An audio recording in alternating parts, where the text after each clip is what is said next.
Off in Newcastle for a little surf today, and it was good. Surfed a little wedge that probably shouldn't tell anyone where it is or what it's all about, but I thought while I'm here I need to duck in and pay a visit to some bodyboarding royalty. I'm in his shop right now.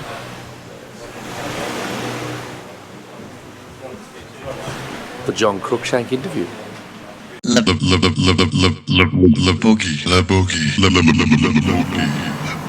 Alright, we're rolling.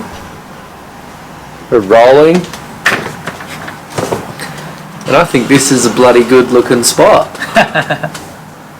Alright, it's my great pleasure to introduce John Cruikshank to the Boogie podcast. Thanks, mate. Great to be here. Thanks for having me. Well, I'm having you, mate. You're having me. You're in my shop. Yeah. And it's a beautiful shop. How long have you been in here now? I've been in this one since September last year. September? Yeah. Okay. What brought on the move? You were out at Lake Macquarie before, right? Or something like that? Yeah, Warners Bay. We were in a warehouse out there. It was awesome, shop, big space, everything, really fun, but we sort of just weren't tapping into the entire bodyboard market. Okay. Not many waves on Lake Macquarie. Nah, not many. All the core guys supported us. Yeah. We've been out there for 8 years, and all the core crew knew we were there. Yeah. Anyone that knew we were there would come and take see trips. us. Yeah. But since we've been here, we got big pictures of all the best guys in the world. Yeah. And people who didn't see my one anywhere. No, you're working on that one though, right? I'm working on it. Yeah. I'm working on it. Yeah. But no, it's really nice. I mean, it's a good spot. I mean, the good thing about Newey, I guess, is and this kind of area is that everyone's kind of 20 minutes away from everywhere else, right? Yeah, totally. Pretty much, right? Yeah. Unless it's changed a bit since I was at university here, but it seems like, yeah, you can kind of, if you need to get to Warners Bay, it's like, oh yeah, that'll take 20 minutes. Yeah, Got to get to somewhere else. So cool. And like, what? I mean, there's a lot of questions I've got for you because you're a guy I've known a very, very long time in bodyboarding. From going back to probably like the original Jeff Wilcox Memorial event that was my first event. I'm certain that you were in that event as well, maybe as a junior or even as a open. How many years are between us? I'm 36, so where are you at now? 40. 40, so yeah, I was a Grom and you would have been like a junior or cadet. Yeah. So, it's a long time ago now. Like, that's coming up to that's like 23 years of knowing who John Cruikshank was or the Cruikshank brothers, there was a posse of his. Yep. And really kind of were part of the dominance from Newcastle for sure, competitively. Yep. And you're a pain in the arse in competitions, that's for sure. But we'll get to all that later. But coming into the retail space in bodyboarding, retail's hard, full stop. Yep. But what brought on the decision to kind of create D5 in the first place? What was that all about? Survival. That's a good reason. Yeah. Yeah? Survival. Yeah. Okay. I've sort of, when I was younger, I lost my little brother when he was 20. I do remember that. Yep. Hit me pretty hard. Luckily, I had my wife Sarah, who's been by my side the whole time, and we've had 3 boys. And it was only a year after we had our first boy after losing my brother. So it was kind of like it sort of straightened me out. Made me look at things a bit differently. Yeah. And since then it took me a while, but I found what sort of grounded me. And it was just trying to enjoy things, the simple things, and bodyboarding is that for me. Like out in the surf, whether you're with a bunch of your mates or you're out there by yourself, it has its own unique challenges. And I don't know, whenever I come in, I feel like the weight of the world is off my shoulders. So I kind of find myself these days having even more fun than what I've ever had. So I guess the reason I started this whole thing was because I just didn't want to get a real job. Fair enough. Fair enough. It's worked out. How long has it been now? 10 years. 10 years. Yeah, 10 years. What's the significance of D5, the name? I don't know. So basically, like everyone has their names that they sort of choose for their business. It's a real hard one to choose a name, you know. And when I started out, the crew from Solid had their shop, and they were they had it set up sort of like a Newcastle bodyboard specialist. I didn't want to come in and sort of do the same sort of thing. They had a good thing going, so that's also why we went out to Warners Bay to make sure we were sort of out to a different market. And the district part, I was just with a mate. We were coming, Adam, cheers. Cheersy! Cheersy. We were coming back from Queensland, and we were just talking about the ways to make it work so that I could keep on, you know, sort of doing this, being part of the, you know, the bodyboard culture, and we came up with this name. Both of us were like that alien movie, District 9. Yeah. And a lot of people have always said that bodyboarders are like, you know, we're the alienated part of surfing. So totally. So that sort of, you know, sort of fit in. And then the 5 part is me, Sarah, and the 3 boys. Okay. So it's 5 of us. 5 aliens. Yeah, basically. Yeah, easiest way to put it. But it sort of tied into when I got the shop. It was in a business district area as well. Yeah, sure. So I was like, that will work. Yeah, well, sure. It kind of does in that context too. Yeah. It's just like it's D5, and that one there's like air compressor systems, and you know there's the welder shovel. So I'm sure it did actually fit in just fine. Yeah. Well, that's really cool. I mean, before that though, like, were you a guy? Like, what were you doing to earn a crust before that though? Because you know you're 40 now, so were you just kind of working lots of odd jobs? Were you kind of still figuring out? 100% Johnny Howard surf team. Oh, really? No, not at all. I wasn't. I wasn't. No. Then the Kevin Rudd surf team. Yeah. Crossover. Yeah. No, I actually worked for my dad. He owned Newcastle hats. Okay. And so me and my 2 older brothers, who were both, you know, they were pro boogers before I'd even started. So we worked with him, and up until I was about 20. Before I was there, I went and did a couple of years of carpentry and joinery. Okay. And a bit of a jack of all trades, I guess. Yeah, then I went to uni. I did a year and a bit of environmental science. Cool. And it was just a bit boring. Yeah. Too boring for me. And from there I basically worked at Breakaway Surf Co for about 10 years. Cool. So 10 years there. Surf trade. Yep. And then from there I've been doing this for now 10 years. So I'm nearly 20 years of selling bodyboards. Great. Flinging polypropylene. Yeah. Good stuff. I mean, those 10 years of Breakaway obviously probably provided you with a fair bit of education about what you were stepping into. It wasn't, I guess where I was going with it was it like a cold leap of faith into the industry, or was it, seems like I backed myself, yeah. The Breakaway bit would have you would have seen a lot, understood the whole scene. You know, the thing is that what I learnt was that you can't just want to own a surf shop because it's cool to own one. You have to be a business person as well. If you don't, business is 95%, the other 5% is the surfing part. Yeah, hanging out, having a yarn about the waves the other day and all that kind of stuff. You've got to make sure that you run a good business. Yeah. Cool. Well, I mean, 10 years in the game kind of says that you kind of know what you're doing at least. Half the time. Hope so. Pretend to. But you do seem to be able to find time to still get in the water, because you and I had a surf this morning, and I was noticing that work hours were creeping up, but that didn't seem to bother you as much. You didn't see the business hours? Oh, yeah, it's 10 o'clock, right? 10 o'clock tonight, mate, yeah. The old shop, I was out there from maybe 8:30 in the morning until about 5:30 in the harbour. Can't be doing that. And this one's like at 10 to 4:30. So surf before, after, and sometimes in between too. Yeah, right. Epic. It's a good deal. Yeah. Let's go back in time. Let's go back in time. For you, I mean, I've always really rated you personally. I rate you really bloody dangerous in a heat. I'm like. Thanks, mate. I'm definitely like, got it. So, were you always competitive from the beginning? Was it really your kind of focus with bodyboarding in the beginning, or was it just something you seemed to be good at? You know, it's funny. I think back, and I never really made it about winning. I always try my best, you know, but I guess you get a few heat wins, it feels good, and then you find the right strategy that makes it work, and you just sort of keep going.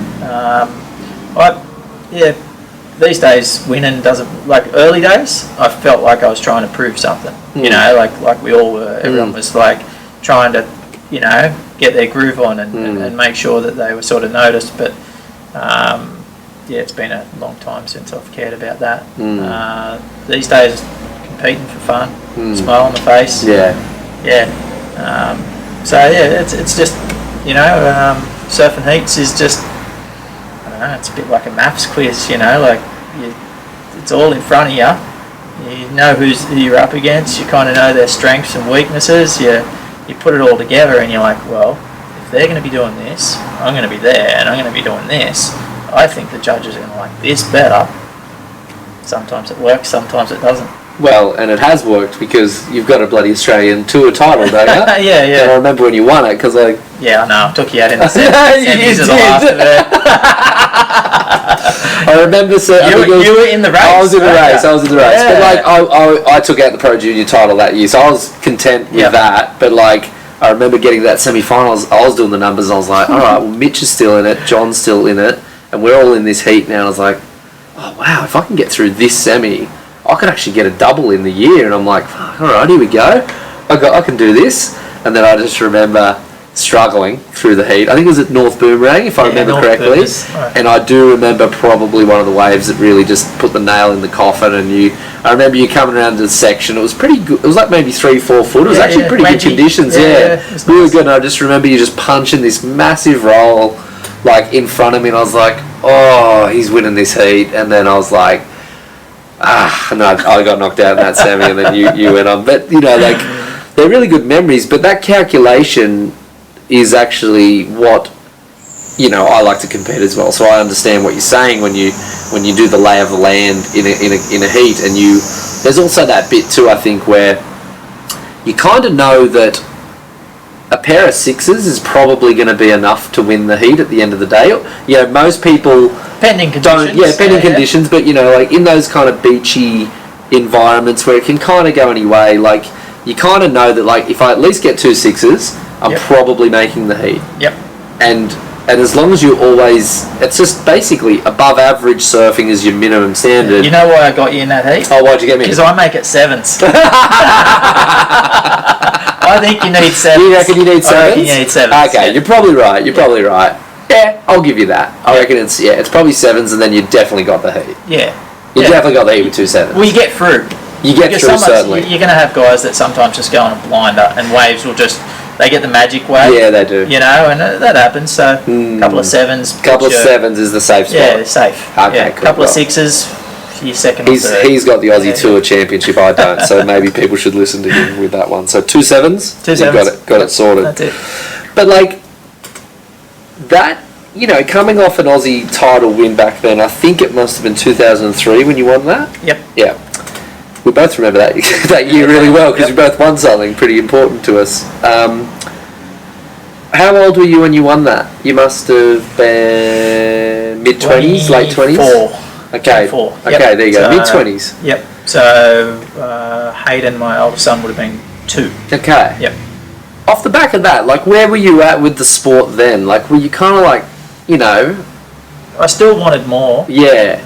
But it seemed so out of reach still. Okay. I posed a simple question to my sponsors if they could come up with half an airfare to Hawaii that year. Really? And no, I didn't get anything. You couldn't get it? Nothing. No way. I was like, okay, if it's that hard, you know what? I don't want to... And I don't want to wreck bodyboarding by making it a job for me. Like, you know, like I didn't want it to be all hinge on success. Yeah. And so I kind of just took it back. I didn't even compete the next year. I had the next year off. That's crazy. And just surf, just caught waves. I feel like naming names with your sponsors now. Like, no, it doesn't matter. But well, look, to be honest, that year Foreplay had Ryan Hardy, Mitch, and Mason. Okay. Well. Okay, and those guys all totally dominated me in everything. So I can't be too disappointed there. And the guys, the Gallons they actually asked me if I wanted a signature model straight after it. Right. I walked in, and all I wanted to do was get a fresh ride. Yeah. And the whole office went quiet, and I was like, "What is it? So long? This isn't like these guys. They're usually." I was like, "What's going on?" And they're like, I suppose you want to talk contract and like, and I was like, and they're like, "Oh, do you want to like are you interested in doing a signature board?" I was like, "No, not at all. Just want to get a board." Just a free board would be nice. Just a board, and Gibbo's out the back. I'm like, "Just a board, Gibbo." I come down and get a board. Gibbo would make me a board in the day. Yeah. And I'd hang out and sort of help out, and then we'll go get a pie and a can of Coke. Yeah. And it was just fun. That's funny. So it was just awkward. Fun. They were just expecting this big moment. Yeah. Shout out to the Gallons. They put a lot of work in over the years. They definitely put in a good slog back then. Totally, 100%. Yeah. Well, I mean, so that must have been a big disappointment though, not to get just that little. It's not a lot of money you were kind of asking for, to be honest. No, it wasn't. Look, I would have liked. You know what? I look back at it now and I'm not disappointed at all because it led me to here. Yeah, I feel like this has been a better path for me anyway because I've seen some good mates go and do the slog on the tour and they got good contracts. Yeah. But it was still only enough to pay for them to try and get their next contract. Yeah. So they spend the entire contract they get chasing a tour. But then when they get home, they had no money left. Yeah, it's a horrible situation. And then they'd have to hope to get the next contract again, just to do it again. So, I know the game. Yeah, so always that was the worst thing was I saw them actually stop liking bodyboarding because when you stop getting paid for a job that you do really well, you're gonna. It doesn't matter what industry you're in, you're gonna have a bit of hatred going somewhere. And so I saw that happening and I was scared shitless that I would ever think that way about bodyboarding. So I like my path. I think it's worked out good for me because I've never had to face that. Yeah, I definitely hated it. And it was that problem. It was part of that problem. And let's go there because I think this is one of my biggest, biggest talking points publicly and privately is that, I totally promote what you've done instead of what I tried to do. Is that a car alarm or what the hell was that? Did you park out there? No, I'm not recording. Anyways, I was just like, come on. We just turned all the music down, the fans off. Sarah's sweating over there. I'm a big proponent of bodyboarding not being a profession at all. And I'm guessing, and people just kind of getting a real job, creating their own kind of financial stability away from the bodyboard so that they can actually continue enjoying it.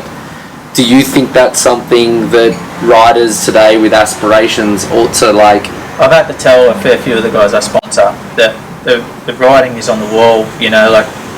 I want them to be able to turn it into a career. Yeah. Our sport isn't ready for them to have a career where that's all they get to do. Yeah. It might have nearly got there a few times and it might have been there a little bit, but right now I think that we just need to build some building blocks at the bottom end of our sport. We need to simplify everything. I just don't see, like I've got guys that have so much talent and they want to get to the very top, but there isn't a paycheck there for them, unfortunately. And so these guys but they can be part of the solution because these guys can actually get a job in this game, in the coaching of new kids coming through, in the promotion of the sport, there's definitely a lot of opportunities for these kids to be able to come through and really actually create their own future, and hopefully with the right people involved, that's the direction we're actually taking our sport. We'll just start from the bottom and make the bottom real strong, and then when we get to the top we'll have something that holds it up, because we just went straight to the top and there was nothing that followed. It was like, you've seen the generation gaps in bodyboarding, there's this little bubble up the top, and eventually it busted. I was kind of not here for the popping of that bubble, and that's what the really surreal thing for me, I'm 3 years coming into my 4th year of being back on the world tour, and I'm one of 4 Australians who are regularly there. Yeah. And it's just kind of like, I know I've been on your case, like, oh, come to Hawaii and do the podcast, or, oh, mate, you got to do a Chile trip, it's so incredible, you'll love it, and, I'm kind of just, like, tripping out when I'm at these comps, because I'm just like, it doesn't make any sense that Josh Kirkman's there and other people aren't, because there's all of this talent in Australia that isn't competing at that level. It makes sense that you're there, but it makes more sense if the others are there too. Thanks. Well, thanks. I'll take that as a compliment. I'll take it. But like, it's just a wild situation because back 12, 13 years now when I was that 20-year-old chasing dreams and getting frustrated by the financial reward not really being enough, and hating the sport afterwards. It's kind of like I get that. I'm tripping that there's the talent that I was with back then. It's Ben and Ryan, Kingy, Winnie, Virtue. You're naming a lot of names that are now actually running businesses. True. In this sport. True. So these guys aren't there because they can't survive there. Yeah. They're actually running their businesses back here. Yeah, exactly. So that, and that's why they're not on the tour because, they might be able to go over there and there's one guy that gets a real good paycheck, like makes the trip really worthwhile. Yeah. But that doesn't work when you've got a family and you've got kids and you've got, because you can't just throw all your eggs in one basket and hope for the best. Not at all. They're not there because they just can't be. Yeah. They might do one here and there when they, when it works for them. But until everything sort of goes around that revolving door, I think that we just got to do the best we can. So what is this best we can? You talk about coaching, you talk about this strong foundation. Like, what do you have a pretty clear vision about what you're talking about? Like, could you paint a picture for the listener and the viewer about because you have tremendous experience as a rider, you got tremendous experience as a competitor, tremendous experience as a retailer, and the other bit that hasn't been said, you're also the distributor of like a brand and many brands in Australia, Science being that. What else do you distribute? Gyro and Viper for Mike as well. Okay, so the Mike Stewart group of companies. Yep. So you've got like these multi layers of. Are you a judge as well? You're probably a judge. I've done a little bit, but I can't sit and watch. Oh, right. Struggle.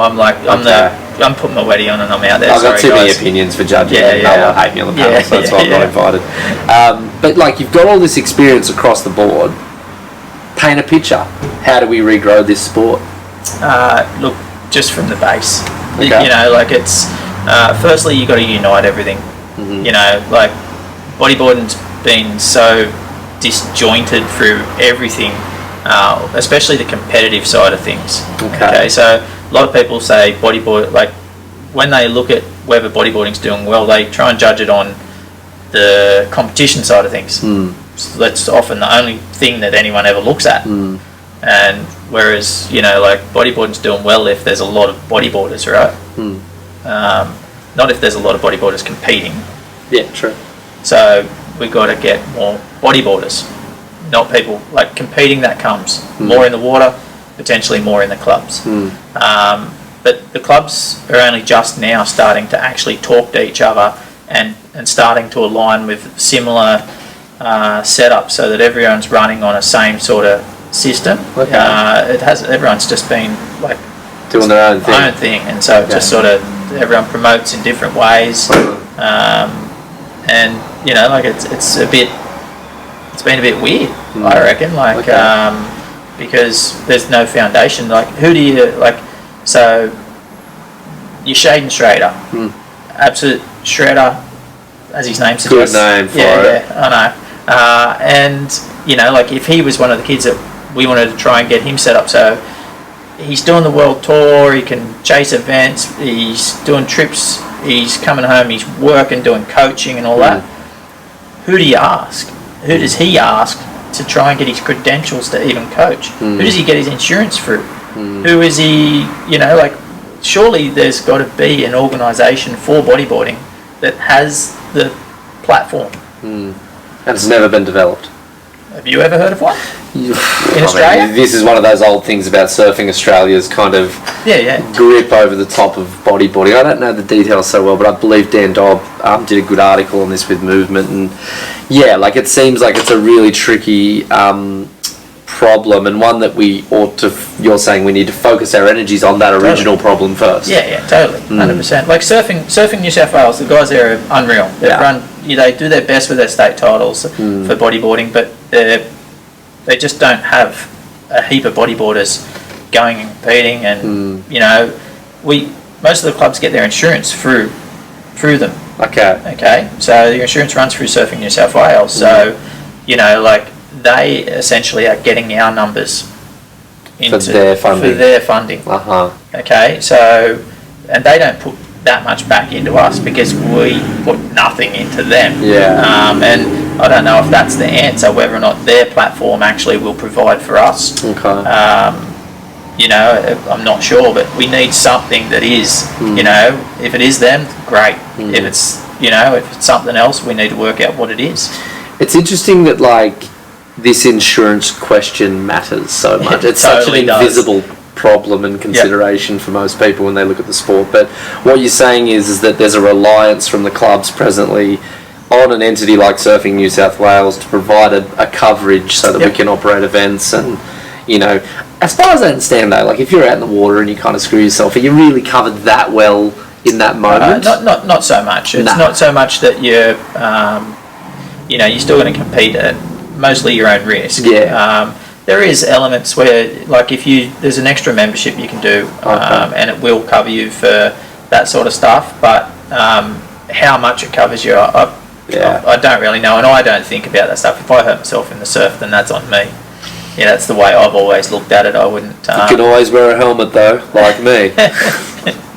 Or just hit the reef and hurt yourself like me. Exactly.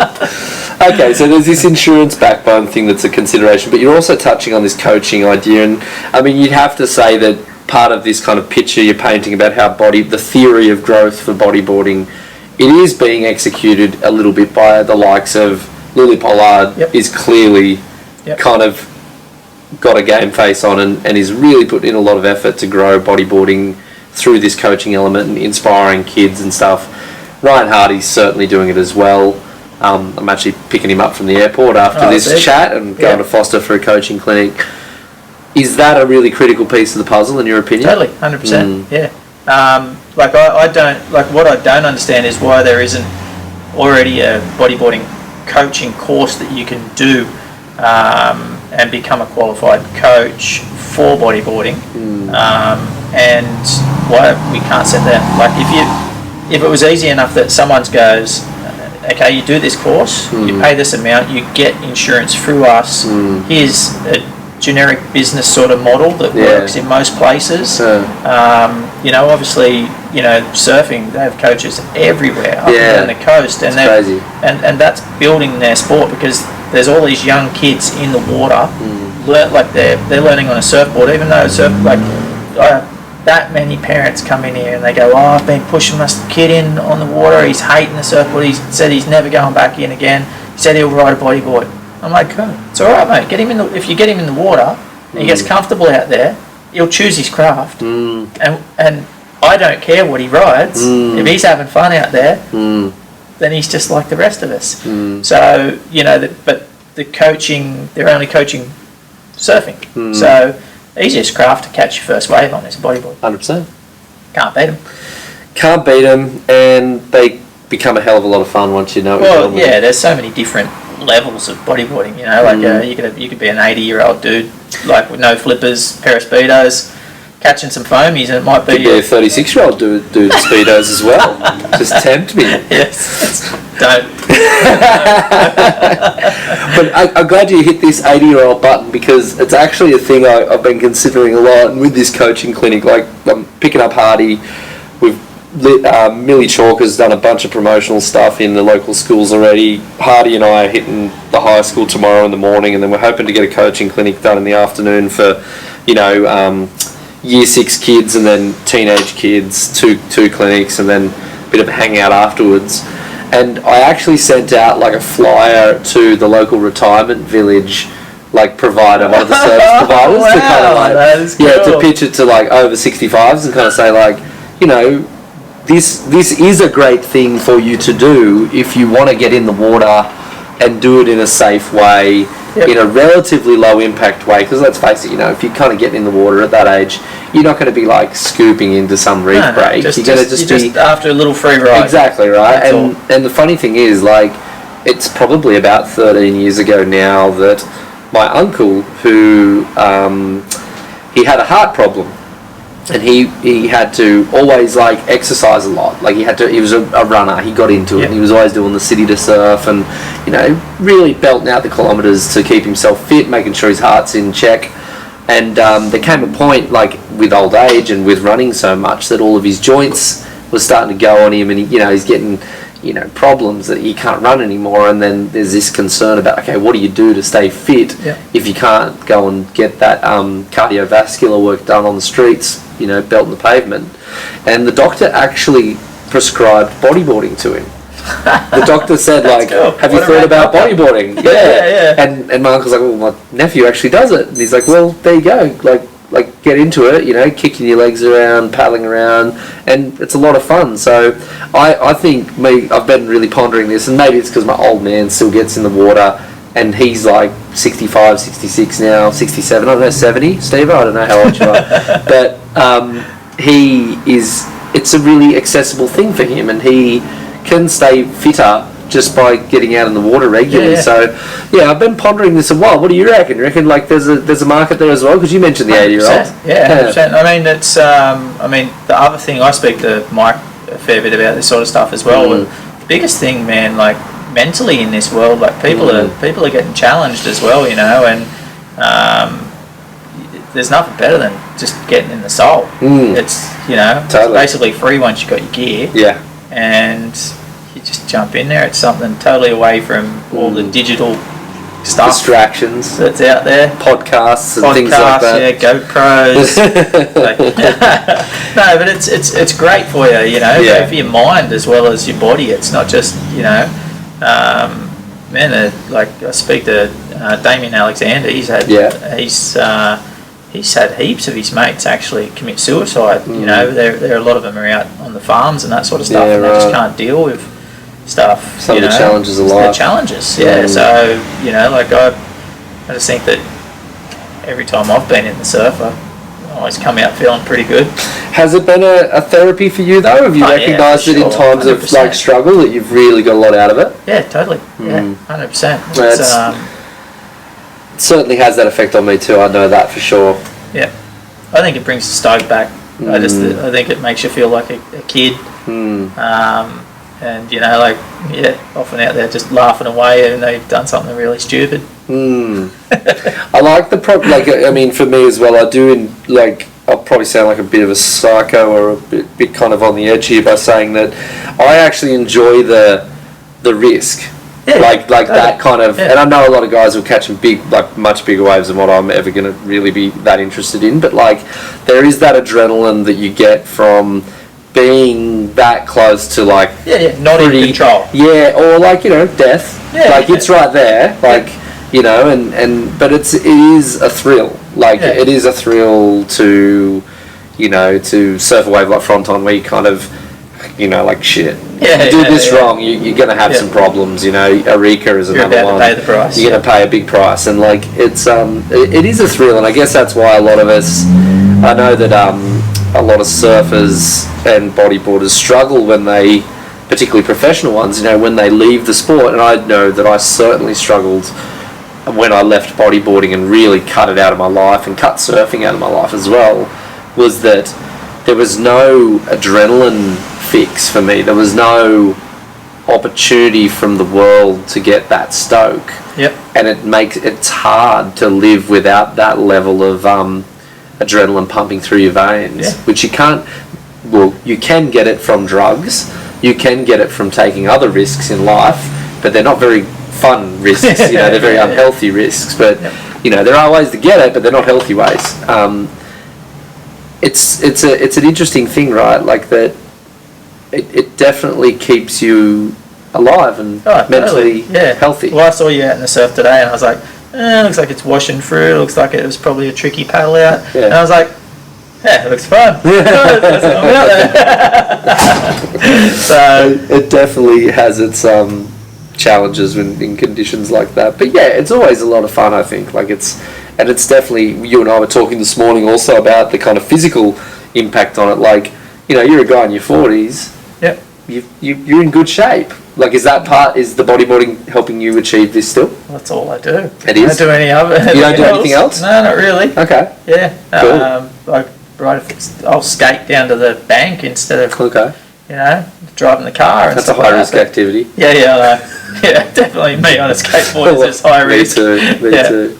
So cool. Yeah, cool. And that is probably for the exact same reason. Maybe I didn't surf for 2 days or something. I'm like, I need to do something that I could maybe get you on the edge. Yeah, might hit a crack in the road and fall off, or fun times. Who knows?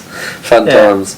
Let's go to Newey for a second. Let's take this into this area. Like, when you were growing up bodyboarding, who were the riders that really kind of inspired you in the beginning? Were they local? Because for me, they were local people, but also obviously the superstars. Yeah, but locally, let's start there. Who were the local people that inspired you when you were younger? My brothers were already pro bodyboarders before I really started, so they were already doing it. And to tell you the truth, that actually scared the shit out of me. It almost made me not do it because they were so good at it. And I'd never done it, that I felt like I'd be the kook brother. You didn't want that. Yeah, I'd be the one that was like, his brothers are so good, and what's wrong with him? So it was tricky for me, so I actually didn't like going to the beach with them. Especially because this is sort of, I guess, through years 6 into 7 and 8, those years. And so I actually just found a couple of mates from school, and we just started going. And before I knew it, I'd watched them bodyboard enough that I picked it up really fast. And I was actually competing into the first year I actually started bodyboarding. I was already joined the club, and I went from being first round clown, maybe first 2 comps, and then I was like, got better, and by the end of the year I'd won a comp. And did that mean that you'd beaten your brothers? No, I wasn't against. Oh, he was okay, cool. I was probably in cadets or something. I think I was against Dean Finch and Garfo. Okay, so, cool. So they just, at that age, they were just way ahead. Garth and that. Yeah, they were killing it. Okay. So the brothers, they didn't really inspire you? They pushed me. Right. But they would. Yeah, it was like they were really good, and I was like, I didn't want to be around them too much in surf because they grilled me for being a kook. They just grilled me so hard. So I just sort of found everyone else to surf with, and everyone, because they were my brothers, everyone else looked after me. More than them. Okay. All right. So it was really cool. So the Cruikshank name helped you. 100%. But not the Cruikshank brothers. No, the Cruikshank brothers didn't help me at all. Great. But Garfo's, he still looks after me now. He's sort of someone that's been a mate through everything for a long time, and he's pushed himself for a long time in the surf, and he's still doing it. He rides a boog when it's solid now, and still owns it. So I think he's got the best rail.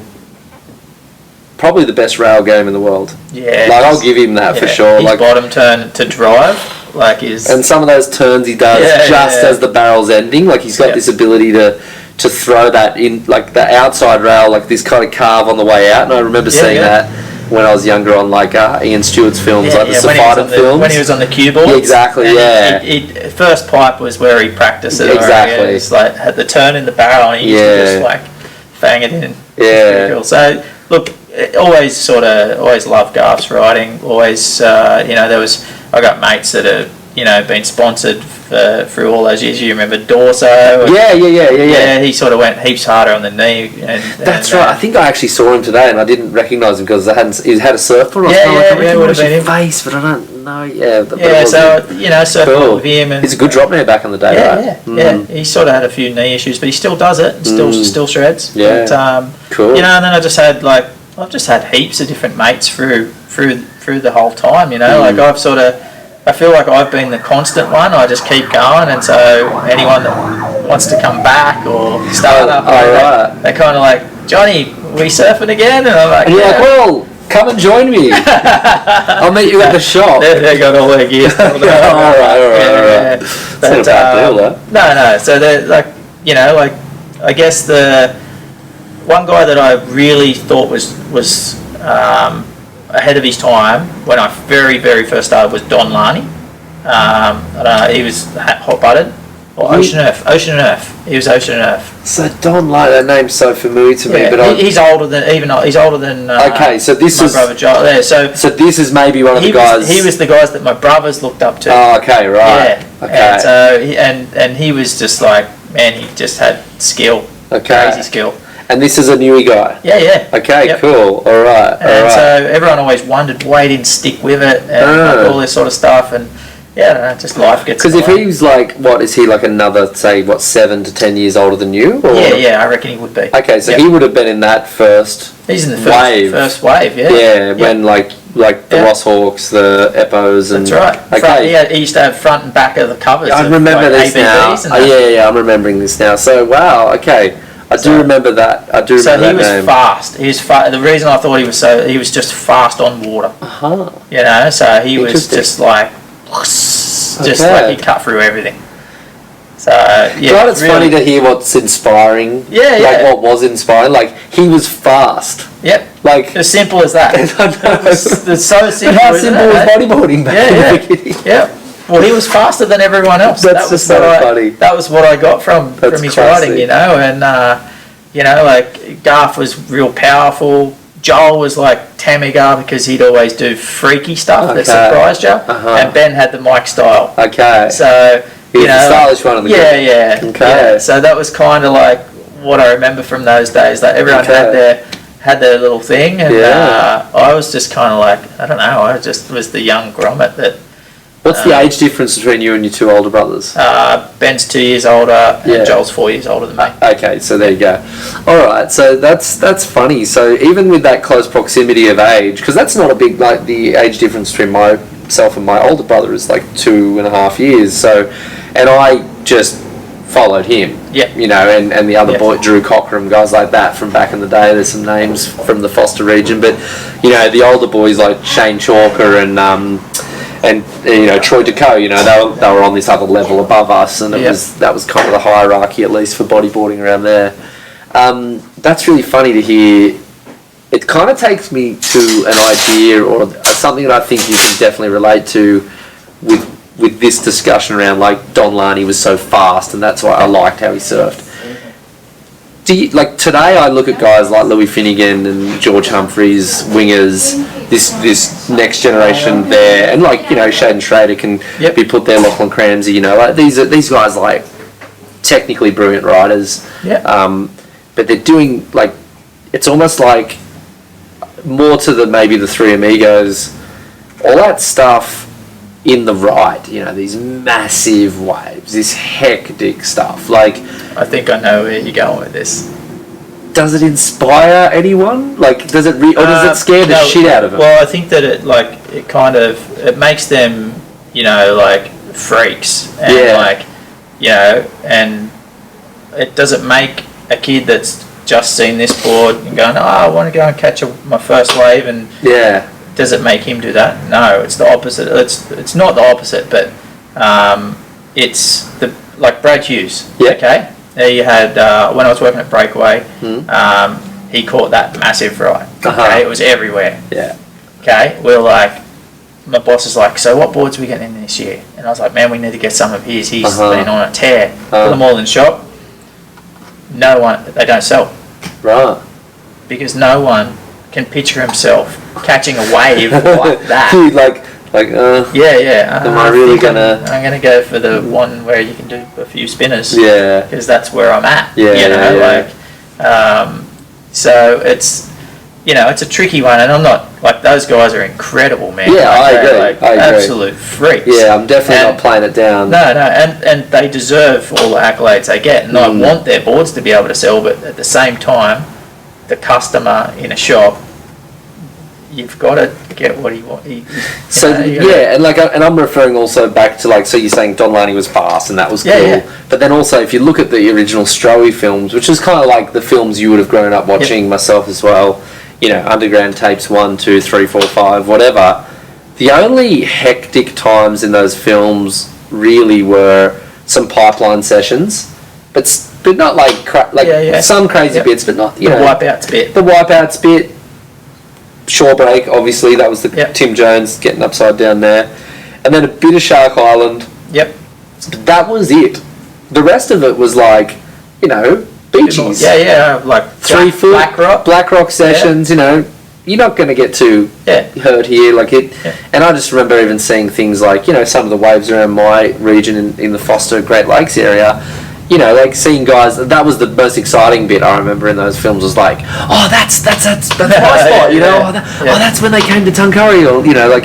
So that was the excitement, and for me, I do think, like, or do you think there's that? You know, you're seeing people do a nice roll, you're seeing people do a good spin, and you're a grom who's trying to figure out how to get into bodyboarding. What do I want to do? It's actually achievable. Totally, 100%. Yeah, I totally reckon that. You know, but I also think that, you know, these guys, the guys that are charging, it's the same as the age thing for bodyboarding. Like, whether you're 2, so we got a board for Hayden when he was 2. Yeah, I remember. He was like, became more famous than everyone else on Instagram as a result of that. No, that's Jackson. Oh, that's Jackson. Hayden's... Okay, sorry. Hayden's first. There was one Gibbo made for him. Yeah, right. And he was 2 and he went down, we had him down at the water, and, you know, like, so if you can start at 2... And we're saying you could be 80, 90, and you could still go catch a wave. And there's everything in between. So we're sort of not bound by anything, I would say. Like, there is no, it has to be this or it has to be that. I think that we have to just own it all, you know, as bodyboarders. Like, I think we tried to push the sport so far out of where you started that it was not really relatable. And we didn't put any effort back into the start. Yeah. So I think that we just need to push, you know, to sort of own the whole space. Whether it's extreme or whether it is like the total opposite end of the scale. Like, you know, like we all started as kooks. Yeah, I admit that reluctantly. Yeah. I had duck feet. Oh, did you? Yeah. I had AP Sports, just like diving flippers. Yeah, that's pretty good. Yeah, it's horrible. I had a 43-inch Madrid. A Madrid? Yeah. Was that a brand back in the day? Yeah, I don't know where it came from. It's maybe from the op shop, I reckon. That's sick. Well, I'm back on I'm on a 43 and a half now. Well, and I was on one when I was 12. Yeah, I know. But like on that question, I had a chat with Hardy the other week, and we published that podcast already. And if you're listening to this and you haven't heard the Hardy one, go and have a look at it. But like, we were talking about this kind of diversity of boards, like sizes and shapes and stuff, and like as a retailer and as a wholesaler of boards, like, do you kind of, and I think you're already hinting at this, that like bodyboarders maybe need to, in order to increase the fun and the opportunities for the stoke, which you live off and thrive off, do they need to be, like, and I think this, but what do you think, do they need to have a quiver? Do they need to be thinking more about like, I've got this board for these kind of more hollow conditions? Depends who you are. Yeah? Yeah. I think that it's not a rule for anyone in particular. Okay. But if you want to have more fun and you want to be able to like ride a bodyboard more and enjoy it, then obviously if it's small and you've got a big board, it could be a lot more fun out there. Or if you're surfing bigger waves and they're actually quite full, a big board could be fun then too. Yeah, true. You know, so it really depends what you're after out of bodyboarding. If you want to surf more, a quiver would be real handy because it sort of provides you more fun in more types of waves. Yeah, I'm finding that for sure. Yeah, but if you're just someone who's just getting into it, of course. You're not going to buy 4 boards in your first outing. It'd be hard. It'd be a hard gig me trying to convince them that too. Mate, what you need? You don't need one. You need Hang on, come with me. I'm going to get you one of each. If only. On the question of like let's bounce back. We're kind of bouncing all over the place. So I just looked at the time and like, we're at like 48 minutes in this podcast. Shit. That has flown. There's still people watching. They're watching. They are watching. This has been a lot of fun. Are there any trends you're seeing in like are there any trends you're seeing in this space? Types of boards, shapes, materials, preferences from customers? Oh, definitely. What are you seeing? Fast. Fast. Yeah, the okay, Don cool. Larney. Don Larney, the Don Larney effect. Yeah. Look, I think that boards have got thinner, got narrower. They're quite stiff. All of those things point to fast. Okay. Obviously to control those things and do some of the stuff, you need some pretty good skill to ride those boards. Fast plus skill. Yeah, that's the two. That's it. That sounds pretty good. It sounds pretty good to me too. Yeah. But, okay, so go fast. Yeah, go fast. Everyone's sort of doing their own little spin on boards, but end of the day, I mean, PP core with a stringer and some Serlin on it's gonna perform. Seems to be it, right? Yeah. Cool. We need to get towards the wrap-up point because this SD card's about to be full and we're hitting the sweet spot of a nice podcast episode, and I really thank you for taking the time. It's like a wonderful opportunity which really just kind of occurred because we went for a and I wanted to stay the night in Newey. I was just like, oh, I'm going to stay in Newey, it's too far to drive all the way to Foster, so I'm stoked. What's next for you with the shop? Are there any plans? Can you reveal any things happening in the future? We want to get into coaching and stuff. I figured that was what you were going to say. I feel like we're kind of almost obligated to do it. Same as the opportunity to move the shop into here. It was a massive gamble. I had a nice shop. It was all and we just wanted to be able to put this in front of people that don't bodyboard every day. Okay. And our customer base has totally changed. So, we still get core guys, they still come and support us, as they always have. But people who didn't know we existed are coming in and maybe getting their first board. Families coming in and buying 4 boards at once. Wow. Just start-up boards, but that's where you start. Maybe I'll see them back in 3 years or so and go one better. So what's the coaching kind of shift look like? Are there any plans in place? Do you have an outline of what you're thinking? What can you share? Not anything actually. No. Look, basically we just want to get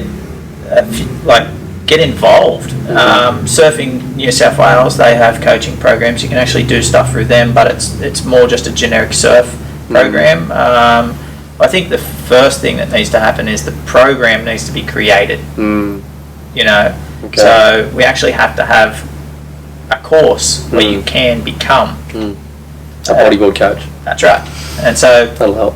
So it doesn't just give me an opportunity, then it gives everyone an opportunity that is really interested in pursuing something like that. So it doesn't just and that's the key, I think, is being able to have people that are coaching around Australia, or even at a club level, having someone who's got those qualifications in a local bodyboard club. When those young kids come through, just advice, just help, you're going to be able to help all those young kids out. So our club actually has, Newcastle Bodyboard Club has Super Groms. Under 10 parent assist. Yeah. So that's we've been doing that for about 2 years, and I wasn't allowed to. Yeah, that's cool. I wasn't allowed to compete until I was 10. I was spewing. Yeah. Well, you can. Damn it. Under 10s, mate. Jackson's been doing it for. Legendary. I think he's been in the club for 4 years already. He's only 9. Yeah. That's epic. All right. Well, so everybody listening and watching, stay tuned for some D5 coaching from the man himself, Australian bloody title winner. On a note to finish, you were competing in some of the Foster Bodyboard Club comps, right? Yep. Get up there? Yeah. Okay, well, I'm planning on doing a few of those this year. Ooh, awesome. Is it payback time? Well, I think we might have to sort this out, so stay tuned for that. Thanks a lot, mate. Appreciate it. Thanks, mate.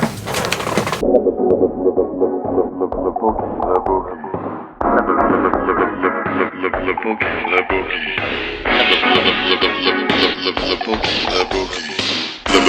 Boogie.